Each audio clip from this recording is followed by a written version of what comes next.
And then a mention of OGC. This is interesting. They're looking at doing procurement of government's own energy in a different way. So rather than buying from suppliers, actually going straight to generators to procure our energy, which means that we can now start actively investing in or buying from renewable energy generators. And I think that this is going to start happening in practice pretty soon. So just a bit of leadership and a very exciting time for us, I think. So what could the public sector be doing?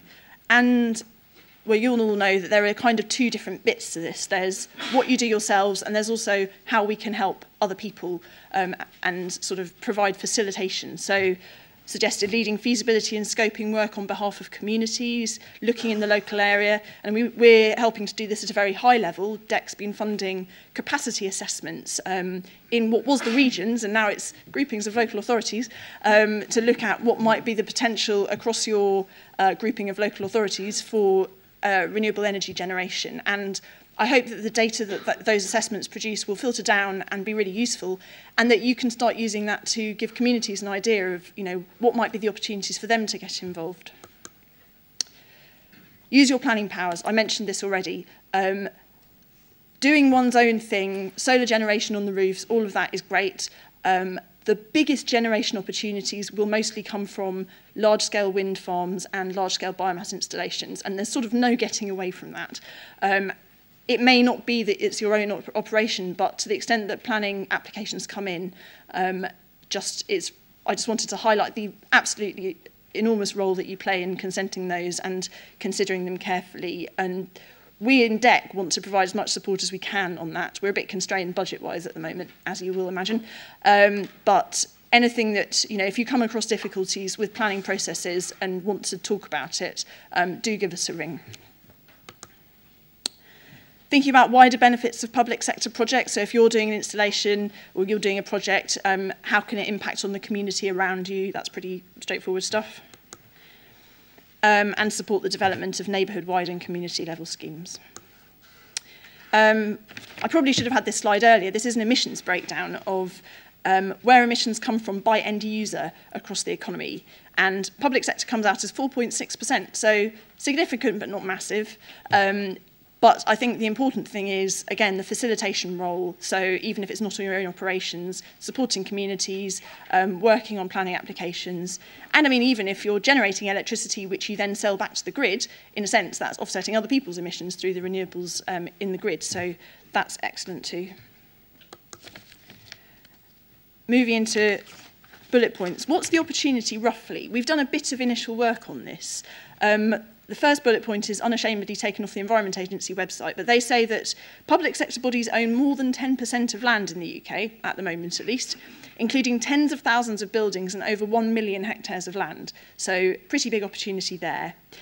The best solution for different authorities, for different organisations, will very much depend on what you've got in terms of buildings and land, obviously. So don't assume that a wind project or a solar project is going to be the first place to start. Think about what you've got, think about what's most suitable. Heat and biomass projects, perhaps most suitable, and I think this is what our initial assessment showed, in off-gas locations where there's a relatively high and constant heat load. So where you haven't got other ways of generating sustainable heat, and where you've got a user for it, which is often one of the big problems with heat projects, is you need a school or something that's going to use your heat production. Opportunities for large-scale, cost-effective deployment of wind turbines could produce up to 2 gigawatts of generating power. And if you consider that a sort of goodish-sized wind turbine is about 2 megawatts of generating power, that's 1,000 wind turbines. Not expecting them all to go up immediately, but it's something we need to think about. And worth saying that in terms of where the potential is, we've identified the Forestry Commission as having an enormous amount of land, and glad to see that they're working with Partnerships for Renewables, who are speaking later, to roll out lots of wind generation, which is quite exciting. After the Forestry Commission, a lot of land is with government agencies, universities and central government, and then about 25% within the 10 most sort of rural local authorities in England, which is interesting. So a few local authorities have responsibility for quite a lot of the opportunity out there, in terms of wind, that is. But then obviously solar generation, biomass and the other technologies are dispersed a bit more evenly, I think. And then obviously anyone who's got a roof in a sunny place can put a solar panel up there. Few examples. I've mentioned Partnerships for Renewables, provides a model for leasing public sector land. It develops wind power and returns the rent to the public body. So in a sense, they do all the hard work and you get a guaranteed flow of income. So that's pretty sort of nice and neat way of doing things. And I haven't put it on my slide, but I mentioned the Environment Agency. They announced in November 2008 that they're going to build up to 80 wind turbines on their land across the country, producing about 200 megawatts of renewable energy capacity.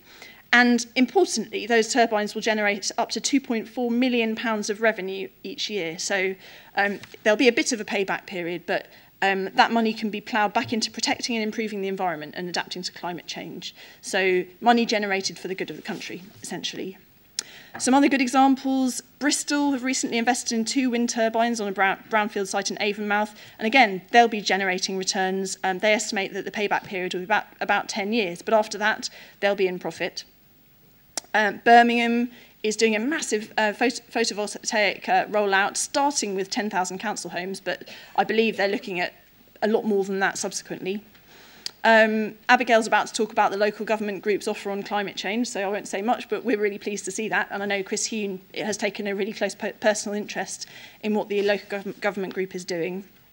Kirklees and Cornwall are both presenting later today, and again, they've shown real leadership in getting ahead and taking advantage of opportunities and sort of not being scared about what they don't know, just really going for it.